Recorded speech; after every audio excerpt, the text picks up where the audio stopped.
पश्चिम बंगाल की राजनीति में एक और बड़ा सियासी उलटफेर देखने को मिला। एक ऐसा बड़ा खेला जिसने ममता बनर्जी को बहुत बड़ा डेंट पहुंचा दिया।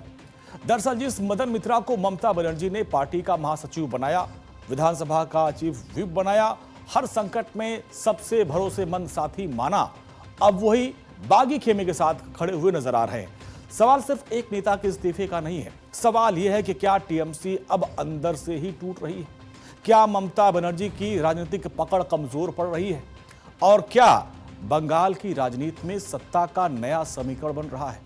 यह भी आपको समझना होगा, क्योंकि बताया जा रहा है कि टीएमसी के वरिष्ठ नेता मदन मित्रा ने अपने सभी पदों से इस्तीफा दे दिया है और मदन मित्रा ने नेता प्रतिपक्ष ऋतव्रत बनर्जी की अगुवाई वाले बागी गुट में शामिल हो गए हैं। समन भेजे जाने के अगले ही दिन मदन मित्रा ने ममता बनर्जी से अलग होने का फैसला कर लिया।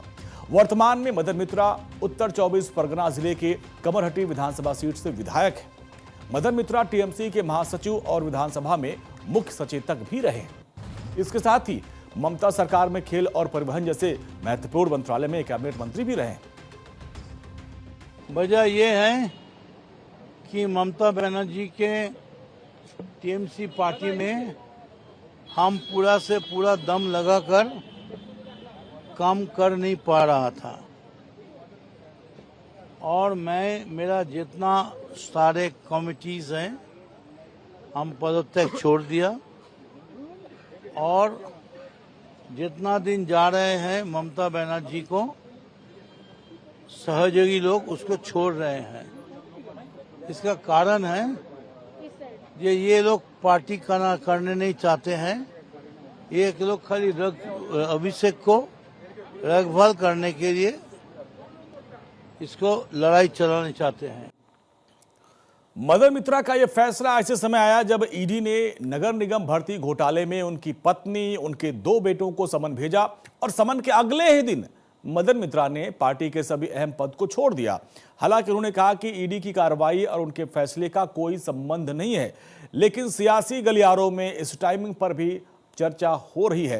बताया जा रहा है कि ममता बनर्जी को यह झटका ऐसे वक्त लगा जब पार्टी के राष्ट्रीय महासचिव अभिषेक बनर्जी कई कानूनी मामलों का सामना कर रहे हैं। पार्टी में बगावत हो गई है। मदन मित्रा ही कालीघाट स्थित ममता बनर्जी के आवास पर लगातार देखे जा रहे थे। लगातार बैठकों का दौर चल रहा था, उसमें वो भाग ले रहे थे। और गौर करने वाली बात इसमें यह भी है कि ये वही मदन मित्रा है जिन्हें ममता बनर्जी का सबसे भरोसेमंद सिपाही कहा जाता था। चुनावी हार के बाद जब पार्टी में लगातार बगावत हो रही थी, तब भी मदन मित्रा कालीघाट स्थित ममता बनर्जी के आवास पर हर अहम बैठक में मौजूद रहते थे। लेकिन अब उनका पाला बदलना साफ संकेत दे रहा है कि टीएमसी का संकट अब संगठन की जड़ों तक पहुंच चुका है। चुनावी हार, विधायकों की नाराजगी और सांसदों की टूट, कानूनी चुनौतियां और अब इन सबसे भरोसेमंद नेताओं का साथ छोड़कर जाना, इन तमाम घटनाओं ने विपक्ष को यह कहने का मौका दे दिया कि टीएमसी अब विपक्ष से ज्यादा अपने ही भीतर की लड़ाई लड़ रही है। अब सबसे बड़ा सवाल यह है कि क्या मदन मित्रा अकेले हैं या उनके पीछे टीएमसी के कुछ और बड़े चेहरे भी बागी खेमे में जाने की तैयारी में हैं। अगर आने वाले दिनों में कुछ और वरिष्ठ नेता भी यही रास्ता चुनते हैं तो सिर्फ एक इस्तीफा नहीं रहेगा, बल्कि बंगाल की राजनीति में ममता बनर्जी की पकड़ कमजोर होने का सबसे बड़ा संकेत साबित होगा।